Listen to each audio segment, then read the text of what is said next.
Well, folks, welcome to one more edition of Politics and Right. I'm Egberto Willis, your host. Thank you so kindly being a part of the show. We are going to have a great show for you today. As usual, we have a great person today that we're interviewing, likely the next mayor of Philadelphia. This is a wonderful woman that I met several times at several Netroots, but I think the one that really got me into what she was all about was when I met her in Arizona, and she followed Nina Turner. But anyway, let's get into the program. Hey, I started the multi-chat late, so if you put anything in there, I may not see you. But right now, I'm seeing Melanie Keelan from Barcelona, Spain, Prez MCP from New York, Tom C. from Michigan, Yvette Avery Harrod from Georgia, Lee Grant from Texas, E2247 from E2247. What state are you in? Not sure. Okay, and of course we have, I don't see Brother Rudnanen. Usually he's there he is, watching from Twitch. He says, I'm looking at another screen now, but that's all I have from him, where it says, I'm watching from Twitch. I'm watching from Twitch. Anyhow, folks, welcome to Politics Done Right. We are going to have a great show. And since it turns out that nobody started with a long, Eric Hayes just came in with a long notion, I'm going to go ahead and get our interview started in a little bit as soon as I cue her up, because as usual, I forgot to cue this thing up. Actually, I just got through processing this video. State of Confusion is where he said he's from. You're not from the State of Confusion. You are from I don't recall though. I don't remember if you ever told me what state you're from, E2247. But Eric Hayes says, before I go into the interview, Eric Hayes says, blasphemous Mayorkas and Pete. They both should either be reprimanded or fired for not doing their jobs.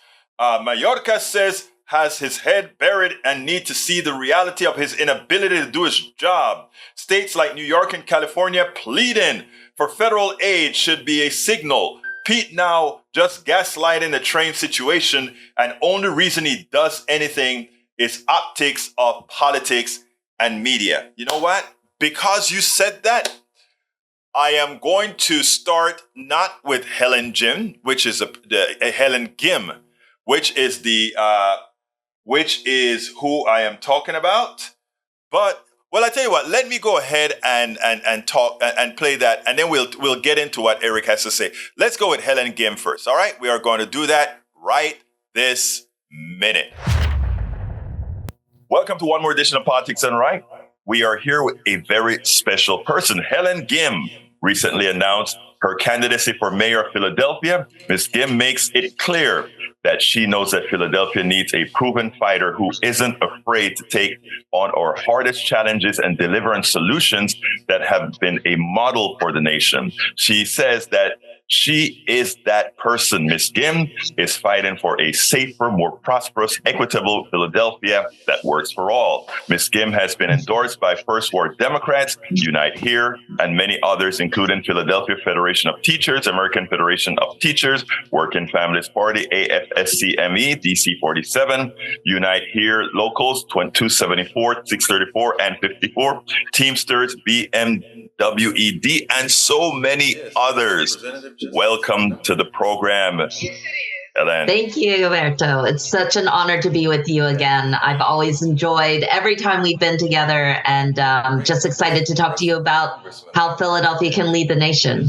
Well, let me tell you something, and I'm going to start the interview this way, because I remember, I think it was Netroots, Arizona. Maybe I'm wrong, but one of the Netroots, and Nina Turner, one of the most prolific speakers there's out there, came on, and she gave her stump speech as she was running for, I think it was senator in Ohio.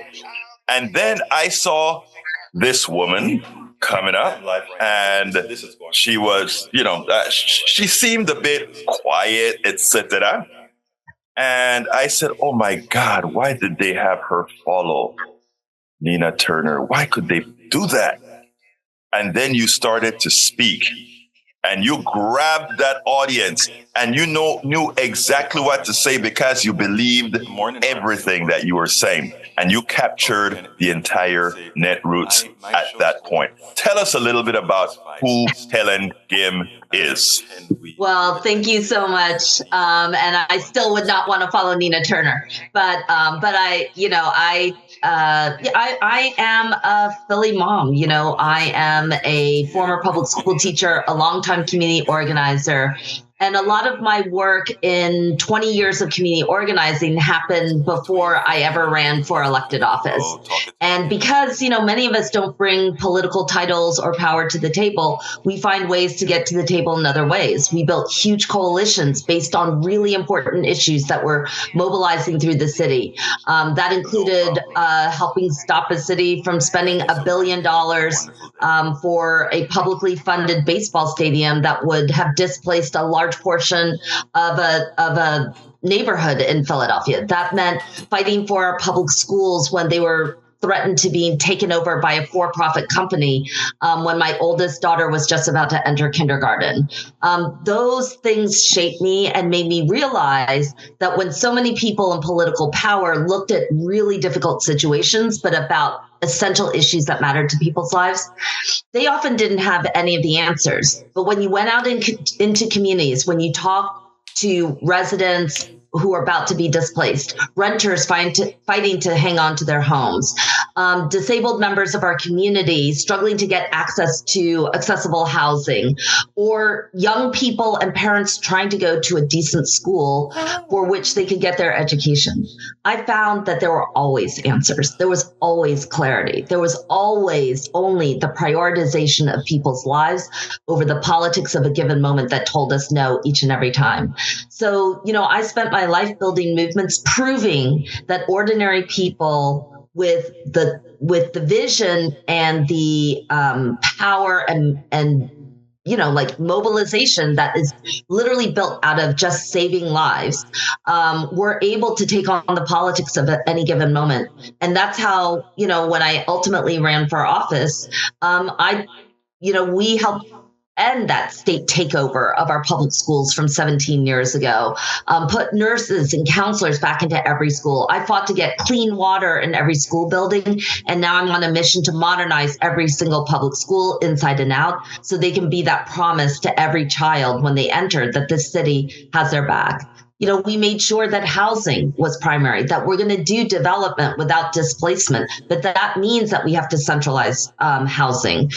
So we made sure that, when we heard that there were so many people being evicted, we delivered a huge eviction prevention program led by renters themselves, who said they needed a lawyer in court, who said that they needed a chance to negotiate other alternatives to an eviction. And, we ended up creating an eviction prevention program that slashed evictions in our city by 2/3, made sure that 50,000 people were housed in the city of Philadelphia in the middle of the pandemic, distributed almost $250 million to small landlords and large landlords, and probably the single biggest rescue effort of an industry. And now the program that we created right here in Philadelphia is replicated all across the country and was just included in the White House's National Renter Bill of Rights. What it proves is that when people lead on solutions that actually fix problems in our lives, we don't just fix things within Philadelphia. We become a model for the nation. You know what is interesting is that, and I love the way that you started talking about being a community organizer, because I believe if you want to be an effective politician, you didn't start out as a politician. My God, you were a teacher. So you saw kids at the genesis of their education. You saw kids that had problems and kids that did well. You could see why some did well, why some didn't. You were there in the field as a community organizer. To tell you the truth, I think most politicians or all politicians should first start touching people. And I think that's what you've done over the decades that you've actually been a community organizer. Tell us a little bit about why you believe you are that person qualified as one who knows the community, the one who actually not spoke about community from an ivory tower, but has been a part of that community. Yeah. So, like I said, I come out of a world where political titles and power are not what brings us to the table. And so what I think community organizers do better than anybody else is that we help mobilize huge coalitions that make it so that elected officials, career electeds who always told us no, wealthy bureaucrats or CEOs, that they can't look away anymore. I'll never forget being a teacher in a public school in Philadelphia. I taught in 90-degree classrooms in a 100-plus-year-old building. I remember losing children out of my classroom. They would come in and come out on any given day. And, I'd ask around and say, what happened to one of my 10-year-olds. And the thing was that I never got a call from our principal or anybody from, government telling us what had happened. I usually heard about it from another 10-year-old in the class who was a neighbor that they got evicted, and they weren't going to come to school anymore because they had lost a roof over their heads. And I never, ever forgot that. And I made sure that, when I got into office, if I had the chance to make change, to be clear, I believe that every step of the way, we have an opportunity to make change. But if I ever got into office, I would be a different kind of leader, that we would show that these things that were told to us happened time and time again, that this was just the way systems ran, that we would actually prove that these things could be fixed and we never, ever had to live like this. I think that I learned that early on when I saw nurses taken out of public schools and children actually die in schools without school nurses. I learned that early on when I saw, as we do, a neighborhood literally 5 miles away from here, building a $140 million middle school, brand new middle school, public school for 12-year-olds. And our kids play on broken asphalt that's called a playground. They go to schools without functioning bathrooms and roofs that are leaking. We have to see a massive shift in what we think is not just politically possible, but what's politically necessary right now. And it does take somebody from outside of government oftentimes. Philadelphia is probably one of the last of the machine politics cities where most people come into politics being kind of groomed through a system that rewards people who often are in line with the traditional politics of any given moment. But the politics of any given moment are monstrous for the majority of people, especially in a city like Philadelphia, where poverty and violence and disinvestment and dysfunction pile upon one another. It's not just that we suffer from poverty, it's that we suffer from a government that further impoverishes people, further pulls people away from any amount of opportunity and refuses to be healthy. So, my time in office, I came into office in 2016, less than 2 terms ago.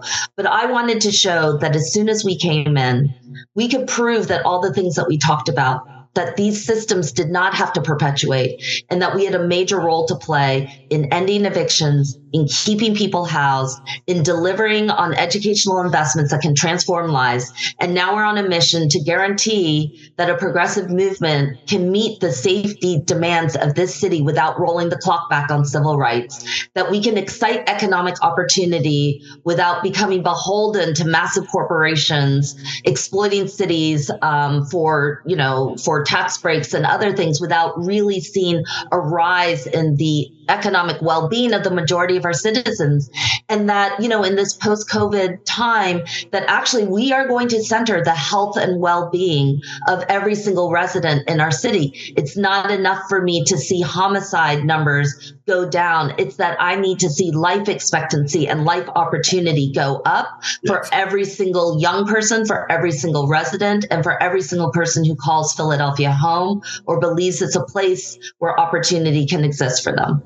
And that is why you were so impressive at Netroots, because you were speaking not only a wish list, but a how to fulfill this wish list. Now, everybody talks about employment. Everybody talks about, well, X amount of folks of employment has gone down, et cetera, et cetera, et cetera.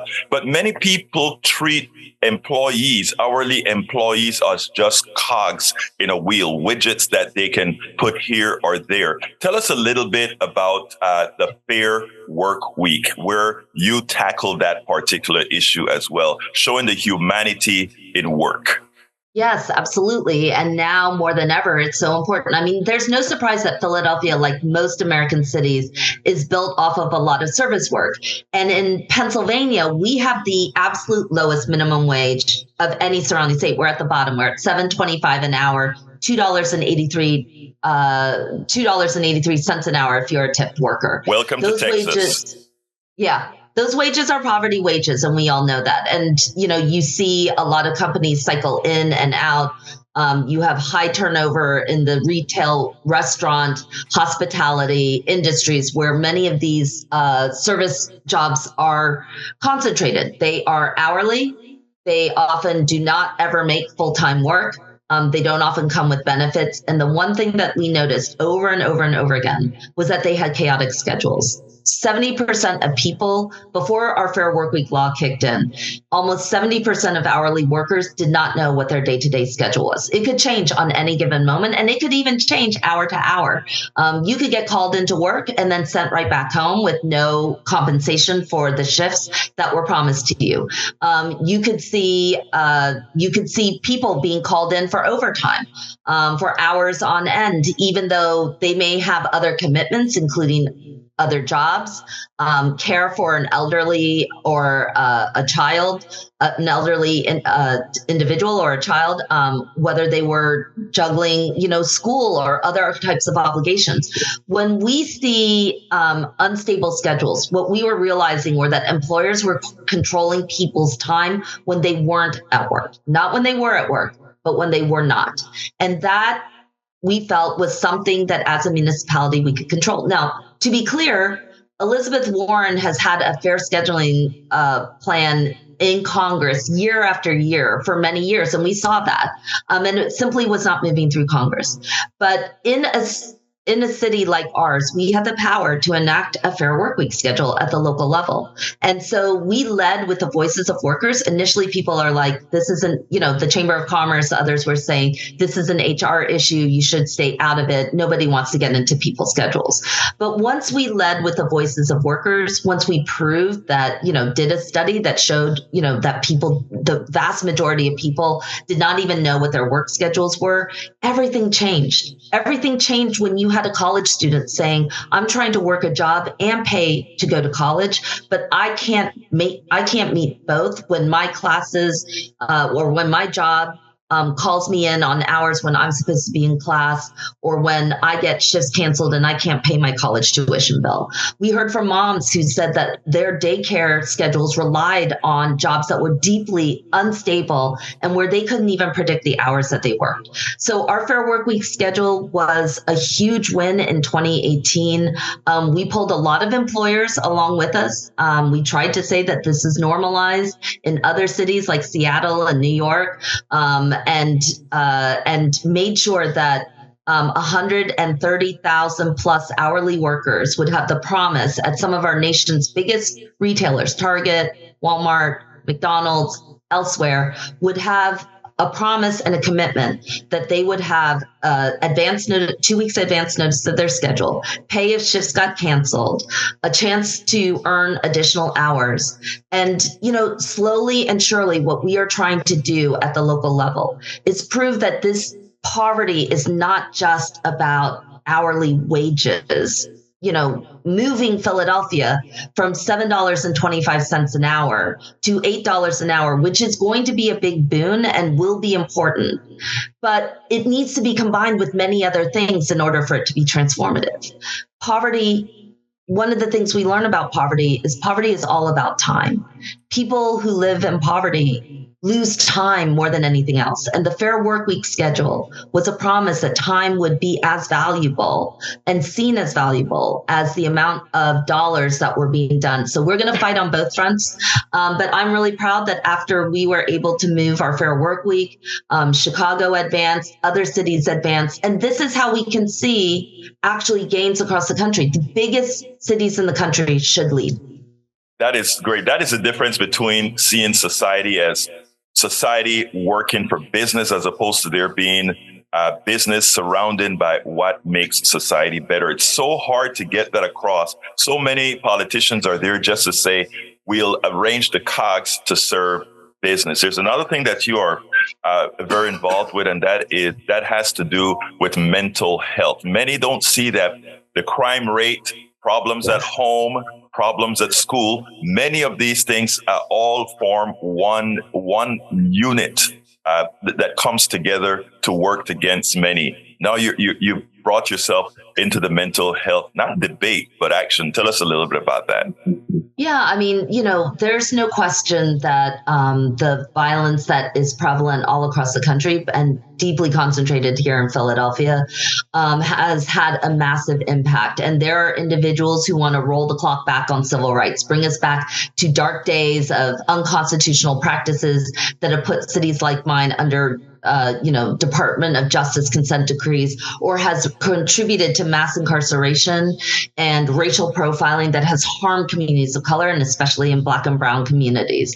But in the conversation around how to tackle safety, what we hear over and over and over again from so many community members is the importance of mental health and outreach into communities. And that is a conversation that has traditionally not been had either within lots of communities or external to it. And so I have made it clear that I centered the mental health and well-being of everybody. And that includes from the earliest ages. That's why I got nurses, counselors, and social workers back into the schools. Majority of our schools, that it had to be a priority.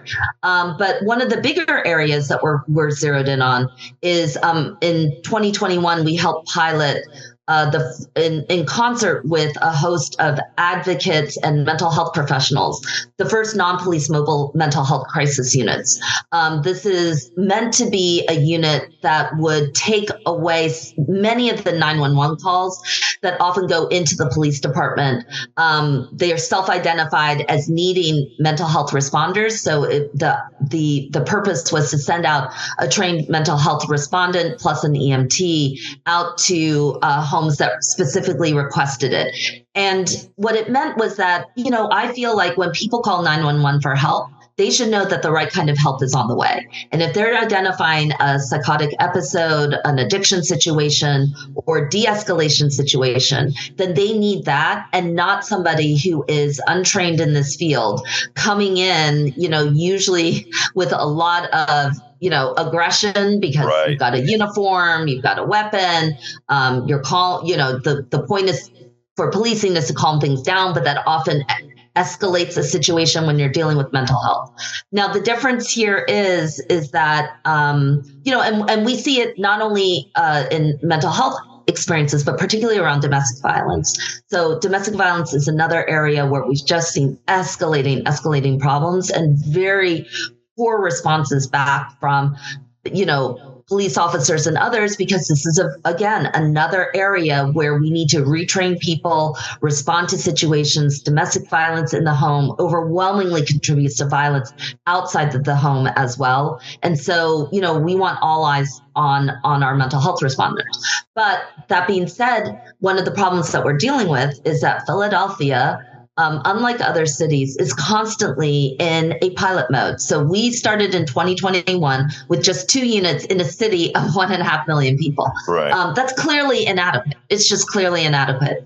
And Denver, for example, started at the exact same time. They now take thousands and thousands of calls through their mobile mental health crisis unit.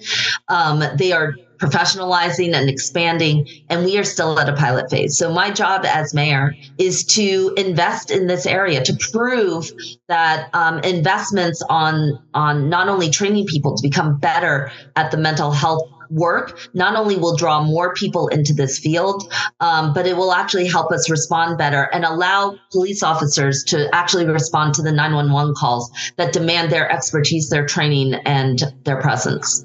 It is amazing because in speaking to you today, I've heard you refer to other cities, other locales that have done things that are successful and things that you could also bring to your community, and also the converse, that your community has done this.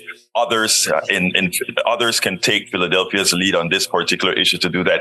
That's what it takes to be a good leader. In other words, you have to look at things that work, whether in your city or otherwise, and that is excellent. The other thing that I think people need to realize is, one of the things that you're bringing into schools is, a lot of the times when you have a middle school or a elementary school or a high school, the first thing that goes things like the arts and music and other things that complement one's existence and makes one more stable.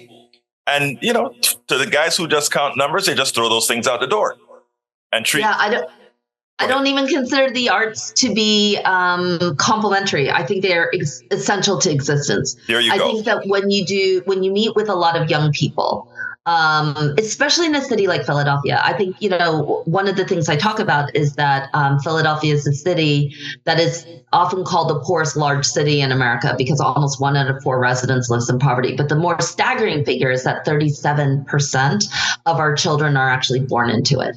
And if there is one thing that we know about poverty, it is fundamentally dehumanizing. From the moment of existence, it strips everything away from you as humanity. And oftentimes what I see is that schools replicate that type of inhumanity. It takes sort of the thing that has been denied to communities all across the city, not who are poor, but who have been impoverished. I'm very purposeful that poverty on this scale is not by accident. You cannot accidentally allow 37% of your kids to be born into poverty. That is no accident. Whether intentional or not, it is manufactured. It is by design, and thus everything that we do should be designed to reverse all of that.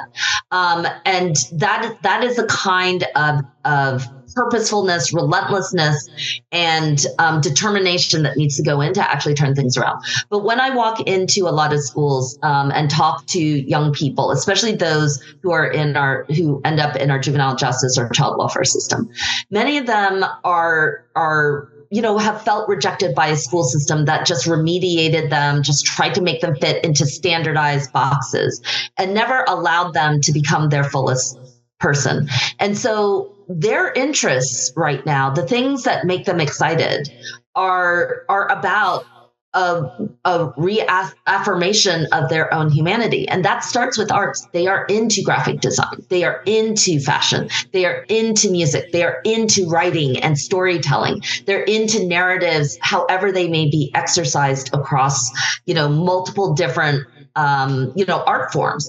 And I think that this is something that is extremely powerful, that it is hopeful, and that excites the imagination and could revitalize the ways in which we both reach people, but have people engage with us. I've often talked a lot about how I would like to see working artists embedded in a lot of our institutions, particularly in behavioral health, particularly around making sure that, parks and rec centers always have art programs that are associated with them. It's not just about sports and other kind of competitive work. It is actually about restoring people, a reminder that our humanity starts with our identification as humans, our expression as humanity, and that there are real economic benefits, there are academic benefits, and other types of things that happen when we really actually invest in it. And, just secondarily, like Philadelphia is a historic city. We're the sounds of Philadelphia. We're the home of American Bandstand to the Roots. And, we are very clear that that this kind of joy that emanates out from communities all across Philadelphia that have defined the sounds of America need to be revitalized again. And that this isn't just, kind of a pipe dream, but it's actually work. It's economic work, it's investments in communities, but I think it gives back, 100-fold, if not more. it is important how you made that you made that transition. How can you see the value of sports and not see the value of arts? It is the congruence is so amazing that you wonder how people just cannot see that. Good that Philadelphia is going to have a mayor who thinks like that going forward. Now, I always have a last question, and you know what that last question is, and that is, what would you have liked me to ask you that I didn't? What would you like to tell the audience that they need to hear? Well, many people are going to watch and say, why should I care about Philadelphia? Like, I don't live there. We don't see, it's not going to touch me. I'm worried about this and that. But one of the things that I try to tell a lot of people is that we have for too long focused a lot of our attention on places that are, they can always evolve, but it takes time. Congress right now, many people probably donated countless dollars and, more importantly, like countless hours fretting about obscure places in Wisconsin, North Carolina, Georgia, and Florida, hoping to influence a Congress that is largely controlled by money, that has really become rigidified. It doesn't mean that we don't continue to do that. But I want people to not, and those things are absolutely necessary, but I want people to see hope in local movements. You talked a little earlier about what I see building from the ground up. And what I see is that people who are deeply close to movements are actually deeply tied to local politics. But as you noted, my local politics isn't just about Philadelphia's for Philadelphians only. My local politics is how we spread the good word out to lots of different communities that have the power to make change. And that, if you're worried about the education that's happening in our country right now, it is as important to elect your school board as it is who is the U.S. Secretary of Education. It is as important to have justice be defined by your district attorney and not whoever is the U.S. Attorney General in the moment. And in our nation's largest cities, you are seeing the rise of a vibrant,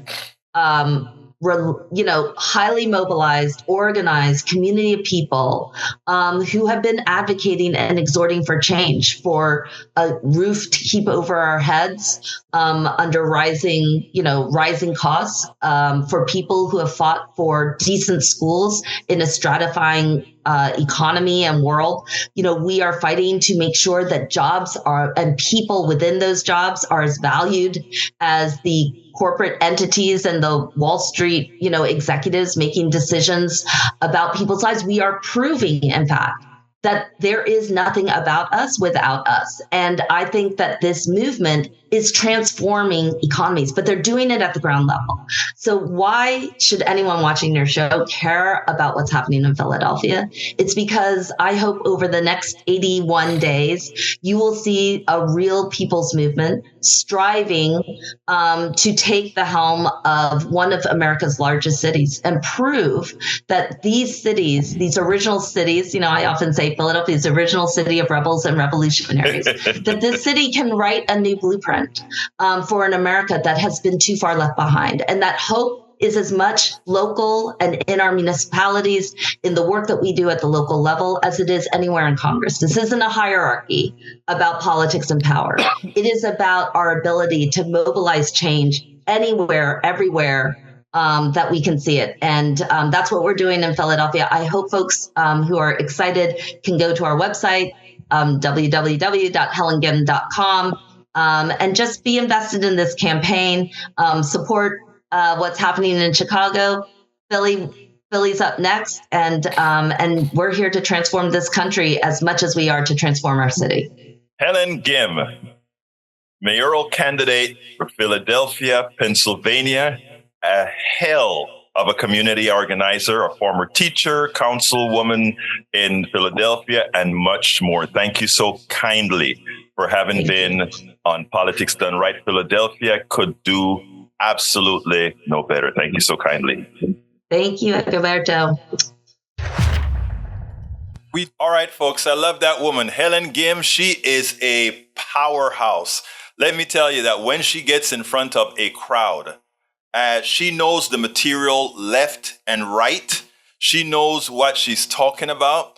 And the most important thing, you guys who listen to this show a lot know what I've always said. The most important profession, bar none, are teachers.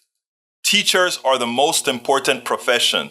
The least important profession out there, stockbrokering and that sort of money managers, all that kind of stuff, people that move around money that actually produce nothing for society.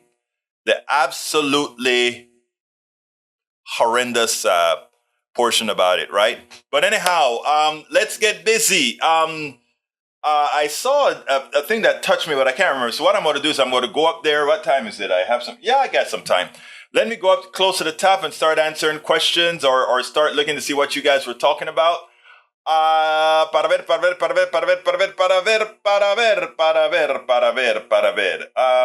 ver.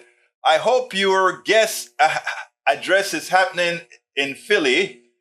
Actually, she gave a great speech in Philly. I don't know what the video is that you just showed there.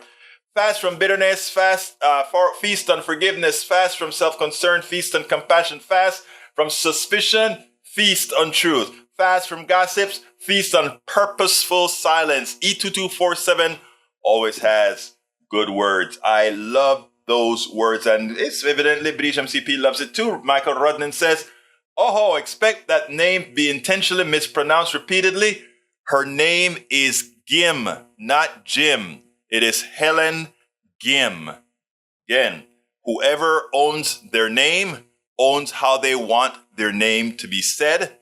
And in her parlance, it is Helen Gym. All right. Egberto, pronounce it Jim. Nope. It's Gim, not Jim. It's Gim. We verified before we got anything started. Let's see what else we got. It's both very low. Okay, that you heard some talking. Actually, believe it or not, this mic here has an issue even when we're out of scope that it shouldn't have. Because what happened is as I was playing this, I got a call from the congressman in Tennessee, who for Black History Month or something like that, got sworn in a dashiki and an afro. He just got elected a senator, I think, a state senator in Tennessee. Raise a big stink. Oh, these guys, he wasn't dressed appropriately. Well, who decides who's dressed appropriately? And the Republican Congress went in a fitsy. So I called him up and I said, "Hey, man, we need to talk. Because it seems to me like you're creating havoc out there in the state of Tennessee, in the legislature in Tennessee. Let's talk about why it was so offensive to some of these for you to have on a dress dashiki. Not a dashiki for going camping, but a dressed dashiki." And to those guys, it created a problem. Wow. Oh my God, it's going to be a fun interview. So his staff is working with me to set up an appropriate date for that interview. So I think that may be some of what you heard talking in the background. All right. Let's see what else we got. Michael Rodney says infrastructure, investment, and benefits for the people. That is what you get when you elect majority of progressives into power. And she is a real progressive who means business. And it looks like she may get elected as the next mayor of Philadelphia. It's a good chance that she will be elected. Daniel Lado says, rolling off my you-know-what, Daniel. He says, children are dying without school nurses. Yes, they are. And I think Brother Wood made a good case for it for you. So read what Brother Wood has to say to you. Let's see what else we got here. That's Lee Grant. Let me just tell you, okay? Our public school system, because of funding, because of what many times those on the rights are doing to the educational system is screwing it, because of some of these things like charter schools which are nowhere close to being as good as public schools in the aggregate. That's why we have problems. If we really want solutions, we invest in teachers, we invest in good schools, we invest in not only education at school, but we invest in building up society. But we don't do that. You see, we need to have poverty, as Helen Gym said. Poverty is no accident. She's absolutely right about it. Poverty is no accident. All right, let's continue reading. And if I miss your stuff, forgive me. Daniel Ledo, you're thinking of Fox Republicans as the propaganda machine. Very true. MSDNC isn't leftist. They are a liberal cheerleaders for the Democratic Party. All you got is intentionally misunderstanding your opposition over again.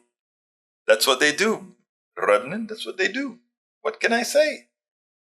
Okay, from Michael Rudnan, Fortune, overemployment is here. Nearly half of workers have more than one full-time job. The poor are losing their time, all right, and this needs to be addressed. That's what she's talking about. And, I can tie that into Eric Hayes complaining about the border. If we were smart, we need a lot more people coming into the fold, paying them more so that more Americans can have, they don't get minimum wage, but a lot more so they can be home more with their families. And you would think the party that claims itself to be a family values party would see it, but they don't. You know why? They're not a family values party. They're a corporate-driven party masquerading as a pro-life, pro-family party. But all the policies that they've passed either kills, harms, or maim. You want to hear the killings? Look at our healthcare system. You want to hear the maimings? Look at Palestine, Ohio. You want to hear about the destroying of the social fabric? Look at Appalachia. That's all we got to do. The examples are all there for all to see. All right, continuing. Let's see. Lee Grant says you should expand on that. Do you think certain minorities are more violent than white children? No. Violence many times have to do with environment. So no. Leftists would say to look at the economic scale to see if there's a poverty connection to petty crimes. Wait a minute. Oh, yes. Let me give you a joke. Here in Kingwood, right? And this was a big article in the Houston Press about a decade ago or so. The guy who sells dope, I'm talking about kilos of cocaine, he comes in and he says, he does better selling these drugs in Kingwood. Why? You have a steady supply of customers and the same repeat customers. Why? In the hood, first of all, the people don't have a lot of money to afford this cocaine. So addicts many times commit crimes to get their cocaine. And also a lot of these people are not regulars because eventually they get arrested. They don't get second chances, etc. But he loves Kingwood because Kingwood is a better place where, the housewives and the parent, he said, I sell 2 kilos of cocaine there a week or something like that, he said. Then he said, and, only half of it goes to the kids. You know where the other half goes to? The parents. And they have a steady flow of income. So they don't have to worry about going to jail either. Like I've given you guys a story about here. You get a DWI in South Park, Texas, you go to jail. In Kingwood, they take you home. That's what happens. And I know so many people that is their reality. So when you guys talk to me about many of these issues, it just rolls off because you really, I feel that you don't have the right, I am sorry that you continue to remain ignorant to the truth because those who inform you, meaning the media that you have an affinity for, don't inform you. Lucky you're here at Kingwood, you're here at Politics Done Right. So I hope that even as you push back on me constantly, that you will at least get some modicum of information. By the way, Bridge, you were talking earlier about the second Bill of Rights. Here is your second Bill of Rights, my friend, and I put the link in the chat where you can actually read what I wrote about it years ago, and also hear it from the man himself, FDR, Frederick. What? Can you believe I forgot his first name? But anyway, we're talking about Roosevelt, right? We're talking about Roosevelt, FDR, Franklin D. Roosevelt. All right. Continuing from my great listeners, Julie Henderson says, poverty is not by accident, as I said before. It is a legal way of restricting constitutional rights and not able to fight their rights, lack of money, etc. Exactly. Exactly. She's really great. Thank you, Prez MCP. Yeah, I love her. She is your activist. Okay, I really like the way she comes across because she knows. The most important thing is that she knows the material, not only because of what she reads. She knows the material because she lived among the people. She taught the people. She did all of that. So it's not for her. None of this is conjecture. All right. Mike Cisak, of course, has a nonsensical statement. Democrat-controlled schools spend a huge amount of... No, schools spend a huge percentage of money, and in difficult schools, it's more difficult. And you go to rural areas, that's a completely different story, right? All right. Let's see what else we got here. Daniel Liddell says, she is really good at that particular leftist tactic of using political and ideological psychobabble. No, she actually tells the truth. That you choose not to understand it, that's your desire to remain ignorant, but I can't help that, my dear brother. But ignorant can be overcome simply by reading and listening. That's all. Eric says, Gilberto, the money manager can contribute money to the poor. The money manager, you mean he can redistribute the money he's stolen back to the people he stole it from? I love the way you think, Eric. Again, still slave mentality, but I get it. All right, let's see what else we got here. My name is Prez. But call me Queen, LOL. You are our queen, Prez. You remain our queen. All right, Eric says, Egberto, blasphemous Mallorca. He's not blasphemous. You guys, it's funny. I tell you what. Let me see what time. I better play the second. Oh, you know what? It doesn't look like I have time to play the second tape because I think it's over 10 minutes and all we got is 10 minutes. But what I'm going to do is I'm going to play that tomorrow, but I'm going to read the blog. That blog piece that I gave about it, okay? Because there's something. Well, no, actually, today was supposed to be Carter. Tomorrow I do the Palestine. I'm not going to do the Palestine now. I'm going to do the Carter tomorrow. Let's go ahead and do the Carter now. Let's see if I have enough time. Probably barely enough time, but I think I can squeeze Carter in there if I go over by just a tad bit. But let's get Carter in there because I have some other things that I wanted to say about Carter. So let me get to Carter and put Brother Carter in there. I love that guy. Let's talk Carter. Let's do it. President Carter was always my hero. Always. I was always a science nerd growing up in Panama. Contrary to popular belief, most people around the world have a lot of good feelings towards Americans. The American government, different thing. The American corporation, a different thing. But people look up to America as being that center where things happen. That's where the la moda comes. That is where a whole lot of, you can be what you want to be, etc. So the goal of a lot of folks who aren't necessarily who think they have this new thing they want to do, or they want to go to a good university, it's a good engineering school or whatever, they look up to America. A lot of the right would want you to sit back there and believe like they hate Americans, they hate us for freedom. No, that's not true.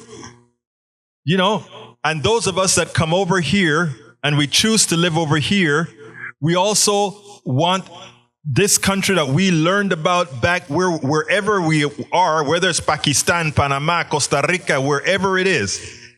We say, we came to the States and we're going to make sure all of us live up to our ideals, right? So that's the reality. So, we followed Carter back there in Panama. I read a lot about President Carter as a young man, actually as a teenager. I found out he was a nuclear physicist and worked on nuclear reactors. In my mind, that was the coolest thing ever. A president that was a nuclear engineer. I had already made up my mind to be an engineer. And guess what? The president of the United States was an engineer, a man of science. Usually you see all these charlatanes as, charlatanes. You had the Reagan and all these guys who kind of play the part, but really you can push them anywhere because you know what? They don't know, right? So you can have them do whatever. And they do it like puppets. Reagan was a puppet. Anyhow, I was impressed with Carter's promoting the development of synthetic fuels and placing solar cells in the White House. I mean, think about it. This was back in 1978, 1976, between 76 and 79. And Carter, between 70, it was actually he served between 77 and 80. And Carter had the wherewithal to throw solar panels, and they weren't as good as they were now, on the White House. Why? He wanted to lead by example. He wanted us to get off of all these carbonated type fuels that are not regenerative, etc., right? So his plan was to use the abundance of what we had in the United States, then carbon, turn it into gasoline, diesel, or whatever, but also noting that there would be improvements that we could make even these fuels relatively green. This was back in 1970 something, folks. Then, of course, he had the solar panels on the top of the roof in the White House. Unfortunately, President Carter lost the election of I think it was 1979 or 1980. I think it was 1980 was the election. All right, he lost the election, 1980. And Reagan comes into office, and the first thing Reagan does, a cowboy Reagan, the guy who hated Medicare. And by the way, for all of those that are listening to me, the hate of Medicare by the right didn't start recently. Reagan made a record. That's how they used, we had cassettes and all of that, but in Reagan's time, it was a long play record talking about Medicare will take your freedom away. Of course, Medicare really gives you your freedom, but he was like, Medicaid will take your freedom. Medicare will take your freedom away. But anyhow, let's digress back to the subject at hand, Carter. So Carter, with syn fuels and all these other things, this was a forward-looking president. This was a president that, absent somebody like Reagan being in the White House, our entire energy picture would be different. And if you want an example, we don't have to leave this hemisphere. We can go to a place like Brazil. In Brazil, they took syn fuels. I call it syn fuels, even though it's ethanol, with their cane sugar abundance, and made themselves independent, energy independent. Why? Because they had forethought, and they didn't have folks that were lying to them about taking away your freedom. Trying to give you freedom now is taking away your freedom. Anyhow. Go ahead, Tori. I think some of what Carter was doing was economic nationalism, because OPEC was kicking in about then, if I remember, yes. Doing an embargo, cutting off the fuel, long lines at the gas stations. And so it was some environmentalism for sure. He was wearing his sweater in the photo op in the White House and telling everybody to turn their thermostats down and putting on the solar panels. But I think some of that was economic nationalism as well. I will not at all dispute that with you, Tori, but you know what? Sometimes a cat can be skinned in different ways. And the thing about it is also the fact about using less energy. Yes, it was about nationalism. It was about we have to be able to we need to remove our dependency from foreign sources controlling our energy picture. And I agree with that. But also, solar panels is inherently a green technology, and if I don't care by what means it comes, we got it. But I was most impressed with his life after the presidency. So yes, Carter did a lot of stuff that folks don't know about. Not the EPA, but FEMA was Carter. There's a lot that this guy did in 4 years that was humane. But again, what impressed me most with Carter? What impressed me most was his life after the president. Of all the presidents living or dead, and that includes Bush 1, Bush 2, Obama, Reagan. Those are the presidents that's lived through my lifetime. Well, Kennedy didn't have a post-presidency. Johnson did. Of all these presidents, I have yet to find one who used his title as former United States president to do such good. I do not think there is one more impactful in what he does for humanity. Whenever people had elections in difficult places, they searched for Carter.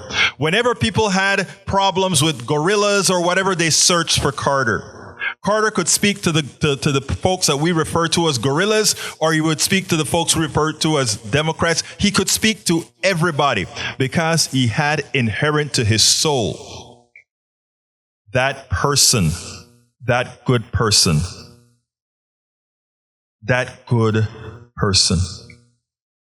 I became a supporter of Habitat for Humanity because I saw President Carter building houses.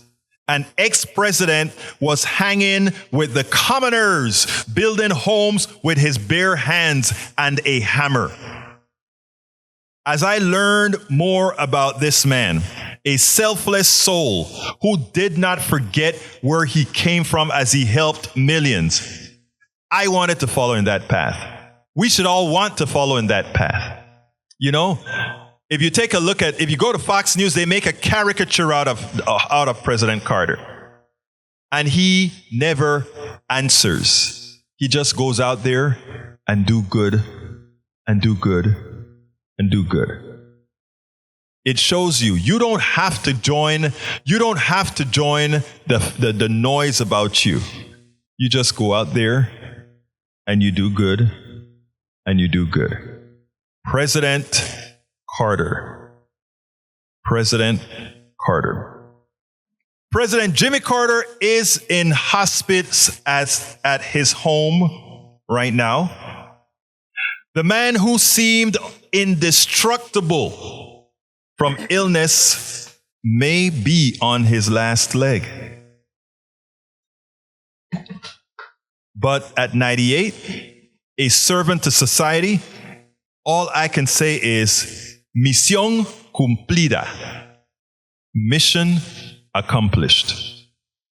Doesn't matter if you go today, tomorrow, or a year, or when, President Carter, you have one hell of a fan in Egberto Willies, brother. And like I said, you look at other people and what other people do, right? We all to some extent mimic what others do. And it is an honor to attempt to come to do some of what you've done when we think of our fellow man, when we think of others.